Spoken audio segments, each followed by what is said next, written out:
Tuangazia masuala ya siasa, uchumi, kijamii na mada kuu ya siku. Mada inayotufanya tuzungumze pamoja mimi na nyinyi hii asubuhi ya leo. Ni siku ya Ijumaa na leo hii nimemwalika mgeni wangu anaitwa Ustaz Hamza Isa. Yeye ni mhadhiri wa Jumuiya ya Waislamu Misugusugu. Amekuja hapa kuzungumza na Tanzania na majetu na kuzungumza siku ya leo. Je, tumejiandaje kufanya toba? Hiyo ndio mada yetu. Je, tumejiandaje kufanya toba? Mpenzi mtazamaji, tafadhali naomba nikusi uwe sema kipindi hiki, upige simu na kutuma ujumbe mfupi pale mtapofika wewe kufanya hivyo. Tunakwenda sasa kwa mada moja kwa moja na kukaribisha Ustaz. Karibu sana kwenye kipindi. Asante sana. Karibu sana kwenye kipindi. Okay, mada yetu leo tunazungumza je, tumejiandaje kufanya toba? Ikiwa takriban siku 24 hivi kuelekea mwezi mtukufu wa Ramadhani, ambapo Waislamu wote duniani wanakwenda kufanya ile nguzo ya Islam ya kufunga. Kama sijakosea hapo, kwamba wanataka kufunga na kufanya toba. Lakini tunazungumza sasa hapa kama tunawakumbusha tumejiandaa vipi kufanya toba. Ni nini hapa tunataka kuambia Waislamu? Karibu. Na wasio Waislamu hata karibu. Alhamdulillah, nashukuru Mwenyezi Mungu. Nianze kwa kuwasalimia watazamaji kwa salamu ya amani ya Mungu iwe juu yao wote, na rehema pamoja na baraka zake Allah Mwenyezi Mungu muumba wa mbingu na ardhi. Ni kweli kabisa kaka Albert kwamba tumebakiza muda mfupi sana, karibia siku 24 tunaelekea katika mwezi mtukufu wa Ramadhani. Mwezi ambao ni mwezi wa toba, mwezi wa watu kujuta na kukumbuka yale maovu walioyafanya. Lakini tuko katika kipindi kizuri sana na muhimu sana katika kipindi hiki. Kulingana na mazingira ya dunia na tunakoelekea, sisi kupata nafasi ya kudiriki mwezi huu wa Ramadhani katika maisha haya tulionayo ni bahati kubwa sana. Kwa hiyo tumuombe kwanza Mungu atujalie uhai tuweze kufika katika mwezi huu wa Ramadhani wa mwaka huu. Lakini pia ili kufahamu toba vizuri lazima ufahamu kwamba unatubia kwa nani. Unatubia kwa nani? Kwa vyovyote wote tunatubia kwa Mungu, muumba wa mbingu na ardhi. Mungu ni nini? Au Mungu ni nani? Unaweza kupata tafsiri nzuri ya Mungu ni nini au Mungu ni nani kwa jambo moja tu ambalo lipo katika maisha ya wanadamu wote. Na hilo jambo ni shida. Mungu ni yule ambaye unapokuwa na tatizo, shida imekukabili, matatizo ya maradhi, makesi, ajali, una shida, yule unayemwendea ndiye anaitwa Mungu. Kwa hivyo kama kusingelikuwa na shida, kusingelikuwa na mtu kwenda kuomba Mungu kutubia. Hebu tuweke vizuri hapo. Ninapokuwa na shida inayemfuata kumuomba, huyo ndiye Mungu. Ndio Mungu. Sasa hapa Mungu tunatofautiana. Kwa mtu mwingine akipata shida yeye anakwenda kwa mganga wa kienyeji. Tuweke wazi hapo, huyo mganga yeye anamfuata ndiye Mungu. Ndio Mungu by definition, yani kwa maelezo yale ya Mungu. Definition. Ila sasa miungu wako wengi. Inategemewa Mungu wako ni upi. Yani yule unayemfuata ukiwa na shida ndio Mungu by definition. Lakini miungu wako wengi. Sasa kuna ambao wanaabudu mizimu, kuna ambao wanaabudu waganga wa kienyeji, lakini kuna wanaoabudu vitabu vya Mungu ambao wanaamini Mungu wao ni muumba wa mbingu na ardhi. Sisi Waislamu tunamuita Allah. Sasa tunaposema toba kwetu sisi Waislamu ni muda wa kumuelekea Mungu wetu anaitwa Allah, muumba wa mbingu na ardhi, kulingana na shida tulizokuwa nazo, lakini pia na makosa ambayo tuliyomkosea.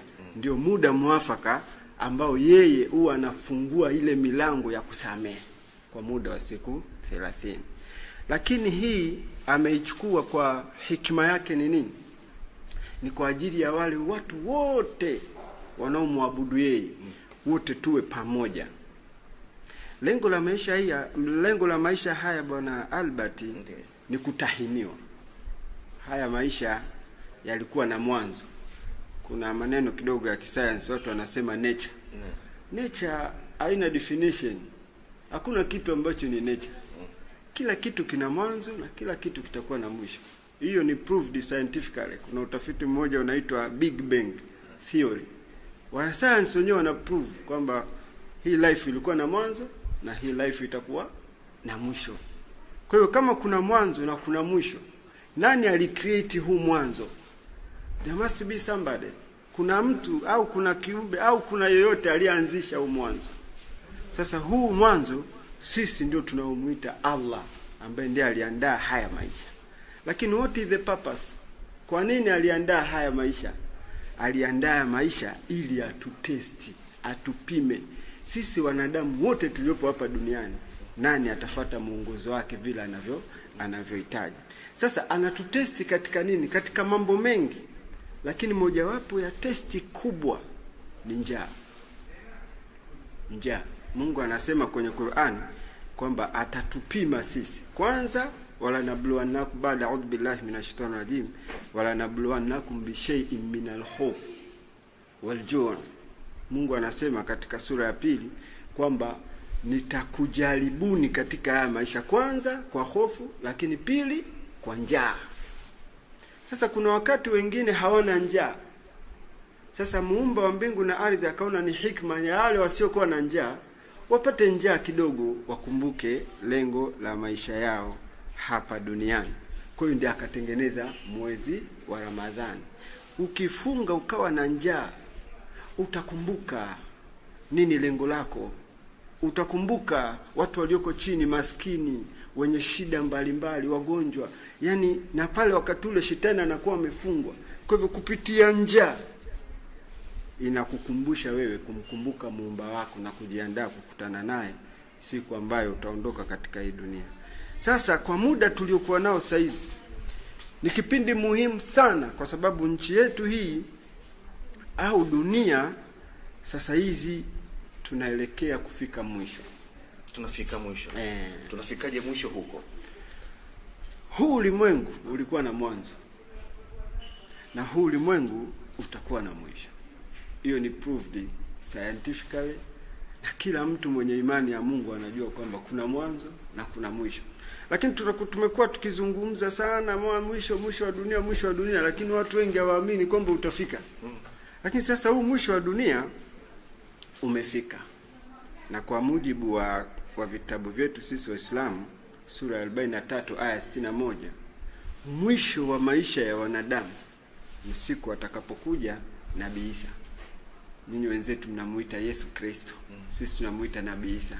Atarudi, tunaamini atarudi, tunasoma kwenye vitabu atarudi. Lakini kabla hajarudi, atatanguliwa na kiumbe mmoja anaitwa Masih Dajjal. Masih Dajjal. Dajjal. Masih Dajjal. Masih Dajjal. Ninyi wenzetu mnamuita Antichrist, mpinga Kristo. Huyu atasababisha utawala wa dunia nzima uwe wa shetani. Huyu mpinga Kristo. Sasa baada ya huyu bwana kutujitokeza, dunia nzima ikamwabudu shetani. Na watu wote watakaomfuata huyu bwana wote wataingia katika moto wa jahannam. Baada ya huyu kukamilisha kuushawishi ulimwengu wote kuingia katika ibada ya kishetani, ndipo Isa bin Maryam, Yesu Kristo atakaporudi atamwangamiza, ndio utakuwa mwisho wa dunia. Sasa hii dunia ilikofika kwa hivi sasa, tumefika katika kipindi cha mfumo mpya wa utawala wa dunia ambao utaongozwa na shetani. Na huyu shetani ndio nani? Antichrist au Masihi Dajjal, ambaye lazima ajitokeze.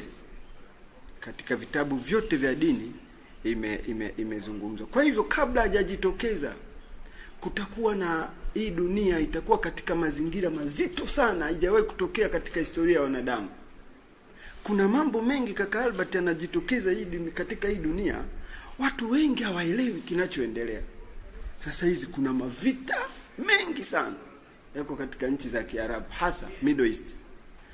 Kuna natural disaster, majanga ya asili, watu wanapigwa. Juzi wamepigwa watu Nepal, watu wamepigwa Japani, watu wamepigwa huko Ulaya, mafuriko. Hapa tulikuwa katika kipindi cha mvua kinaelekea, watu wako mabwe pande. Lakini kuna outbreak disease, milipuko ya maradhi. Kuna maradhi, kwa mfano saizi kuna maradhi yanaitwa Ebola, ukimwi. Kuna ugonjwa saizi umeibuka unaitwa UTI. Mimi sijawahi kusikia katika historia toka nikiwa mdogo. Nimekuja kusikia juzi, nasumbuliwa bwana, familia yangu inateswa sana ugonjwa. Si kama Albert tunaujua unasikia. Sasa kuna vitu vinavyoibuka very strange katika maisha haya tulionayo. Yote haya ni maandalizi. Lakini kibaya zaidi ni vita ya tatu ya dunia, ambayo hii vita hii ndio itampa rasmi huyu mpinga Kristo. Sasa nini hizi sababu mnapozungumzia vita kuu ya dunia ya tatu? Nakumbuka hata Mheshimiwa Rais mstaafu Benjamin Mkapa alishazungumza juu kidogo, akagusa hiyo, lakini haikupewa attention kubwa sana na vyombo vya habari na wadadisi na mambo. Lakini leo hapa tena wanaizungumza. Hebu niambie, vita kuu ya dunia ya tatu, nini dalili zake ama chanzo cha hii kuja?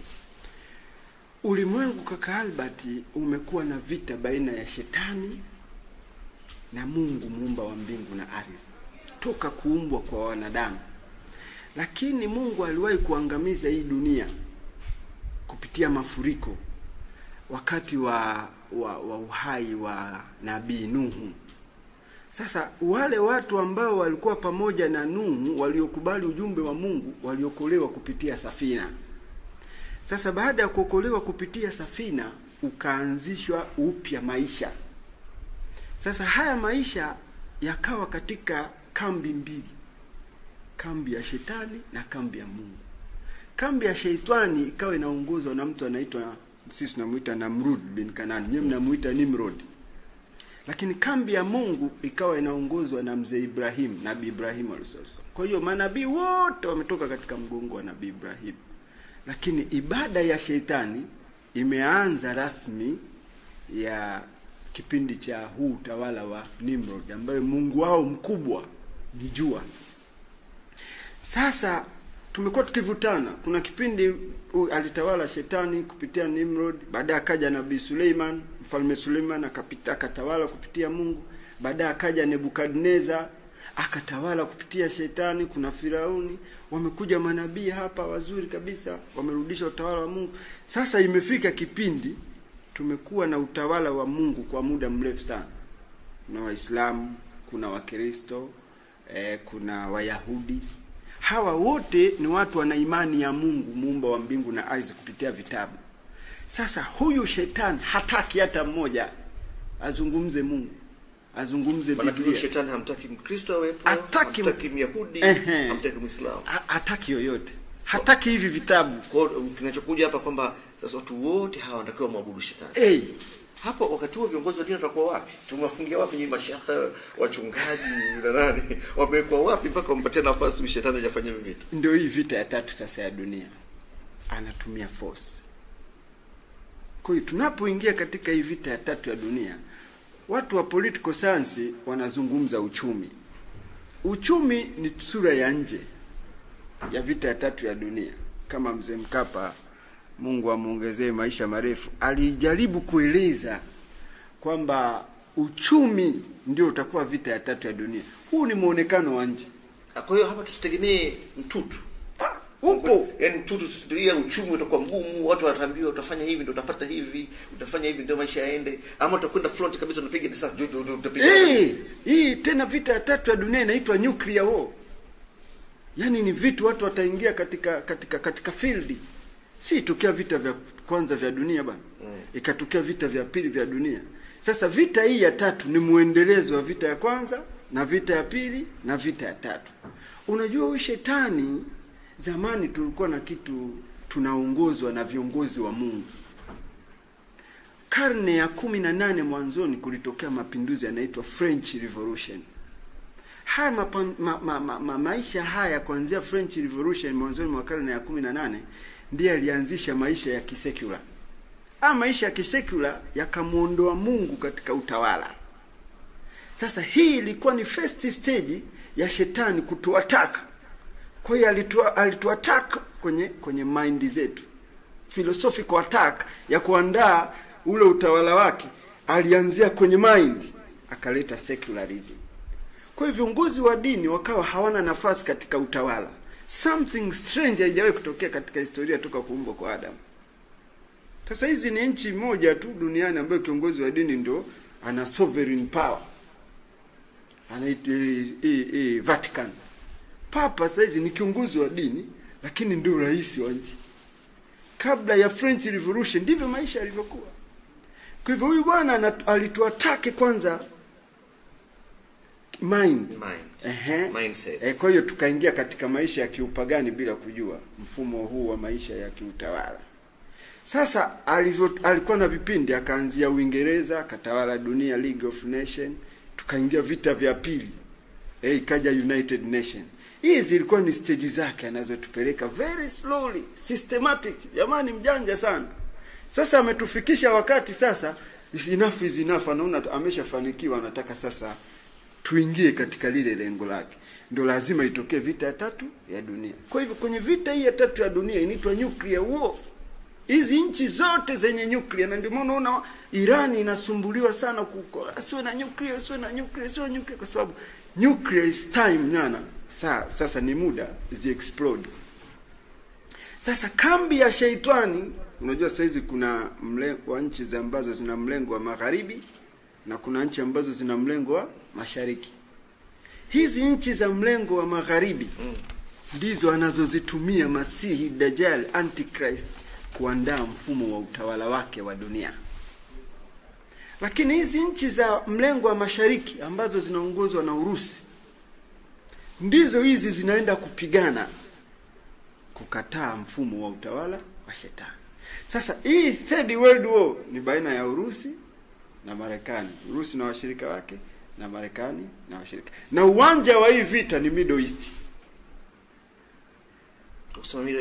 Mashariki ya kati, yani nchi za Kiarabu. Ndio maana angalia alianzia Afghanistan, wakaenda Iraq, wakaenda Libya, wakaenda wapi Misri. Wamevuruga ile demokrasia sasa haionekani. Kwa mfano kama Misri walimchagua Mohamed Morsi kwa njia nzuri ya demokrasia, akaingia madarakani, lakini wamemuondoa. Sasa alivyomaliza kumaliza katika hizi nchi nilizostaja, Afghanistan, Iraq, akaja Libya, akaja Misri, sasa akawa amebakiza shetani nchi mbili kubwa katika maisha ya Waislamu, hasa maisha ya Mashariki ya Kati. Hiyo nchi ni Syria na Iran. Lakini Urusi ilivyofika zamu ya Syria akasema no, enough is enough. Akaenda akaweka vitu pale. Kwa hiyo utawala wa Bashar al-Assad uko umefanyaje mpaka saizi upo. Sasa shetani saizi anaumiza kichwa, kwa sababu huwezi kutawala dunia kama una Middle East. Sababu ya za kiuchumi ndizo hizi zinazozungumzwa, kwa sababu hizo nchi zote tunazozitaja ni nchi ambazo zinamiliki ama zinapata baraka ya kupata mafuta. Ndio. Hasa mafuta. Na uchumi mwingine mkubwa. Sisi Tanzania hapa sasa tunaelekea huku kupata mafuta, tunapata gas, tunapata uranium. Wanatuambia nini? Je, na sisi tutaingia sehemu hiyo? Katika mtazamo wa kiroho ni sasa, hebu Saidi, nyinyi viongozi wa dini naona vipi hii? Hii ni neema ama ndio baraka yanakuja? Kwanza kaka Albert, mimi niseme jambo moja. Nashukuru Mungu sana na Watanzania wote tumshukuru Mungu. Tumempata mtumishi wa Mungu Dr. John Magufuli. Huyu bwana ni Mungu amzidishie. Yeye ni mtumishi wa Mungu. Jinsi anavyopeleka hii nchi kwa miezi 6, huyu ni mcha Mungu sana. Dr. Magufuli. Sasa hebu mthibitishie mtazamaji pale unapozungumza. Ndio unazungumza hivyo kama wewe mnakutanaga kwenye swala au na magani, mcha Mungu sana. Unajua kuna kitu kinaitwa psychology. Kuna body psychology ambayo unamtizama mtu, unamwangalia anavyozungumza. Dr. Magufuli hawezi kumaliza hotuba yake hajaomba watu wamuombee. Dr. Magufuli hawezi kuongea hajataja neno Mungu. Something strange kwa sisi viongozi wa dini kumsikia kiongozi anazungumza niombeeni. Lakini katika hii dunia tulionayo anapambana na corruption, ufisadi. Ana uchungu mpaka na mtu wa hali ya chini, anatamani yule mtu wa hali ya chini apate matunda mazuri. Sasa hii nchi ina rasilimali nyingi sana. Hakuna kitu ambacho hatuna Tanzania. Sasa hapa ndipo tulipofika. Tena kati ya nchi ambazo tunatakiwa tuanze kujiandaa na vita ya 3 ya dunia ni sisi wa Tanzania. Kwa sababu hawa upande wa magharibi wanazitaka na upande wa mashariki na wanafanyaje? Wanazitaka. Sasa ni jukumu letu sisi ambao Mungu ametupa hizi. Nipatie uthibitisho kama hawa watu magharibi na wengine wanazitaka. Shahada zipi hizo? Dunia sasa hizi inaongozwa na Marekani. Na mfumo wa uchumi unaitwa petrodollar economy wa dunia. Petrodollar economy ni mfumo wa dunia unaoendeshwa na mafuta. Sio mafuta tu, na natural disaster ambazo zinazotokea zilizopo katika ardhi. Ndizo zinazoendesha uchumi. Ukisikia bwana hali ni mbaya, ujue mafuta imekuwa ni tatizo. Dola imepanda, imeshuka, ujue ni bei za mafuta. Wakati huo kuna Urusi. Urusi ana power, ni military power, iko vizuri, lakini ana ushirikiano na China. Wamejiandaa kwa muda mrefu, wanataka kutawala dunia. Kwa hiyo wanavutana na nani? Na Marekani. Ili utawale dunia lazima ushike nini? Rasilimali. Sasa ndio maana unaona wakandarasi hapa wanapata tatizo hapa. Wanagombana hapa. Hata kwenye uchaguzi tulikuwa na watu kutoka nje hivi. Sio kwa wanajua upande wa magharibi ulikuja hapa. Na tumekuja hapa. Lakini namshukuru sana muasisi wa nchi hii, Mwalimu Julius Kambarage Nyerere. Alifanya kazi nzuri sana kuielekeza hii nchi toka mwanzo upande wa mashariki. Hata mavazi yake alikuwa amevaa mavazi ya kijamaa kama anavyofanya kaka yetu Zitto Kabwe. Nampenda sana, anaiga zile kanuni za watu wa mashariki. Sasa tatizo linalokuja ni kwamba kama hizi rasilimali tulizonazo sisi wa Tanzania atazichukua watu wa mashariki, sisi Waislamu na Wakristo na watu wote wapenzi wa Mungu tutaendelea kufanya ibada katika hii vita ya tatu. Sababu huyu bwana atakaa hapa atatusaidia. Urusi atakuja atatusaidia. Lakini hizi rasilimali zetu kama atazichukua watu wa magharibi, wataleta ushoga hapa, wataleta usagaji hapa, wataleta mambo ya kichawi hapa, wataleta maisha ya kishetani kama ya kipindi cha Firauni.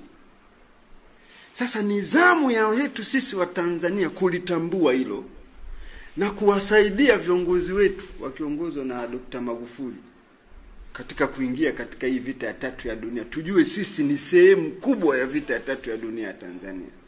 Sasa je, wapenzi wa Mungu, tunataka kwenda kwenye utawala kwa sababu inabidi tuamue hili. Haitokuwepo tena free kama saizi anayempagani atakuwa huru na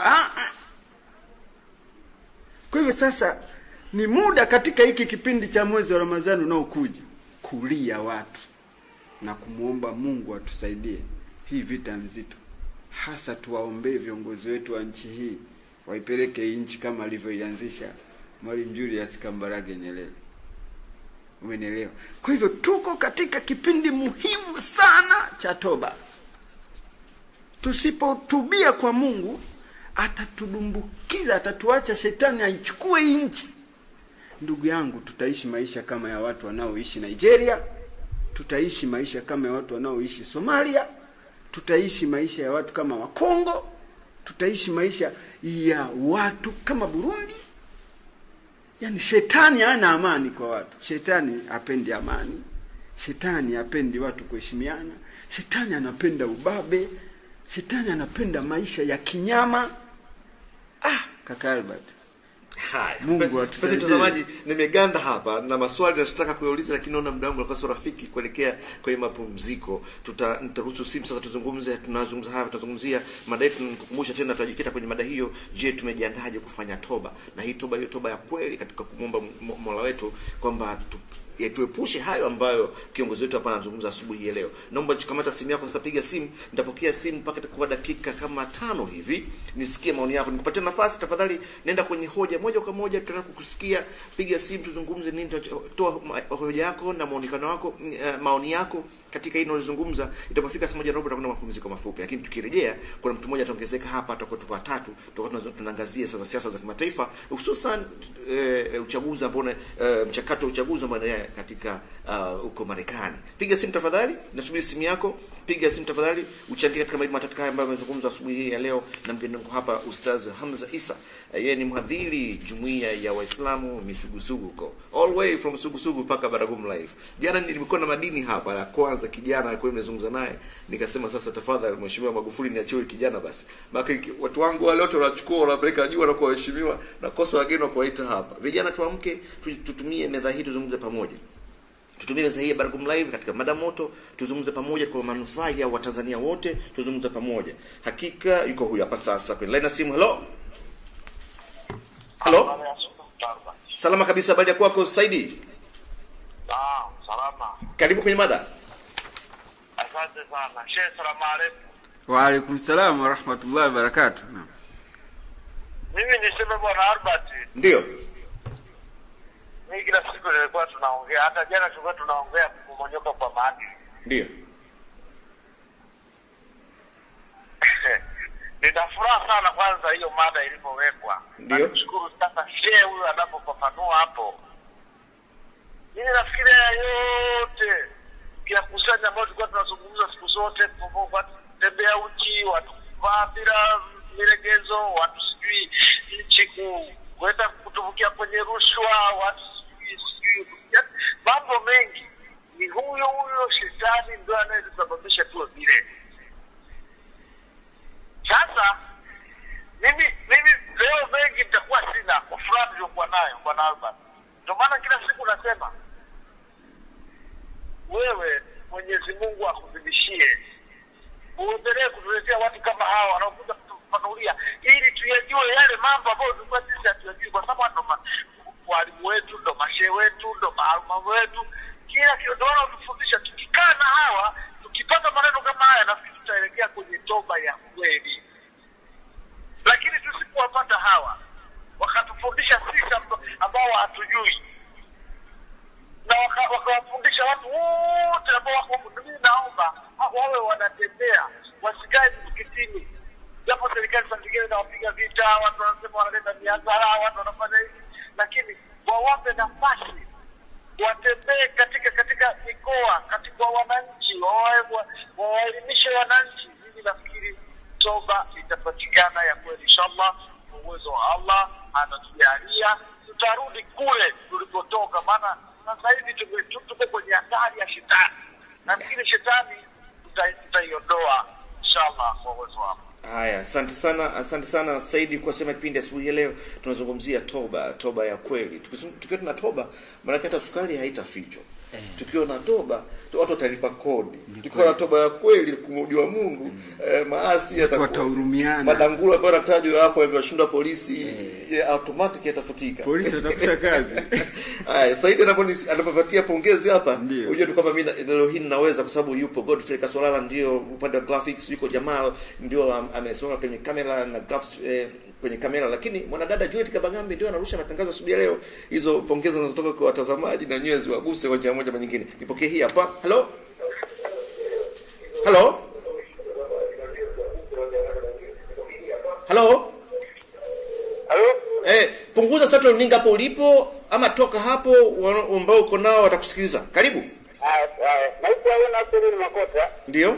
Uko wapi? Kutoka Ukuledi Masasi. Karibu. Bwana mimi naomba tu aendelee kutupa mawaidha kama hivi, wananchi nasi tubadilike. Haya, sawa.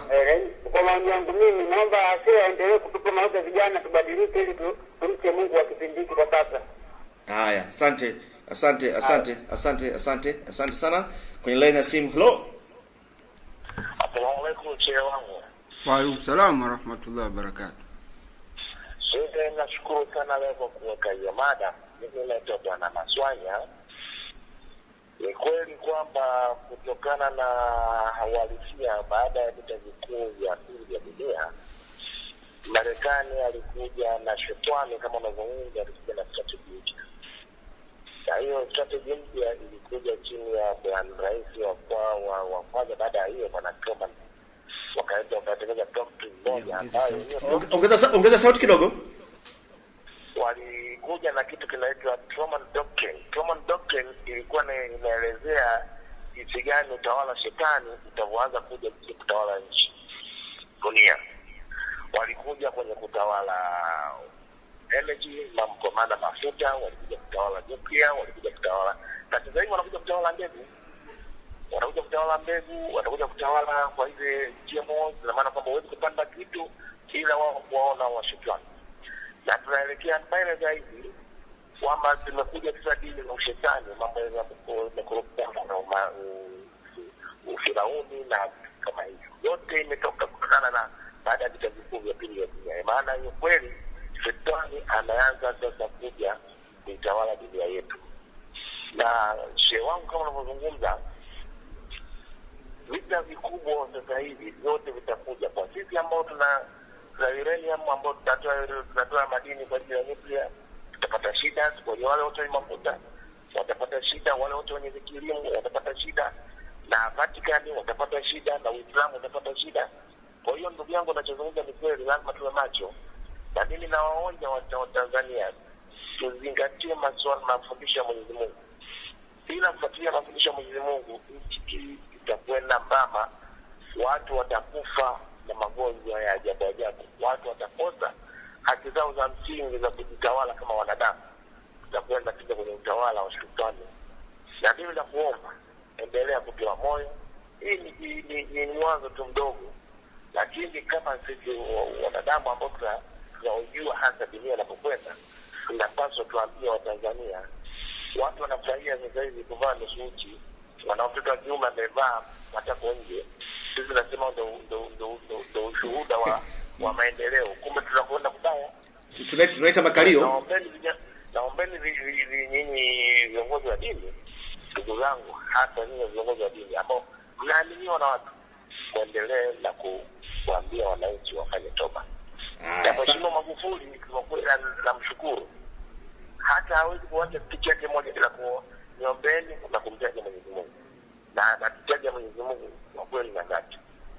Asante sana Sheikh, naomba uendelee na mahubiri. Haya, asante sana Bwana Maswanya kwa sema kipindi. Napokea simu hii, baada hapo tutakwenda kwa mapumziko mafupi. Hello? Hello, Albert Kilala, habari za asubuhi. Habari yangu ni njema kabisa, Amina Benjamin, karibu kwenye mada. Asante sana. Kwanza kabisa namshukuru sana ustadi. Kaja kutuelezea jambo zuri sana wa Tanzania. Unajua mimi huwa nasema kwamba usilopenda kutendewa usimtendee binadamu mwenzako. Sasa wakati huu ndugu zetu Waislamu wanaelekea kwenye mfungo wa Ramadhani. Mfungo huu wa Ramadhani ni mkubwa sana. Kwa na sisi ambao si Waislamu ni vyema tukaenda sambamba na hawa watu ili tuweze kwa kweli kuwawekesha pale ambapo wanataka kupatikia. Tuwe na mavazi mazuri, hata kwa wakati wa kula ule.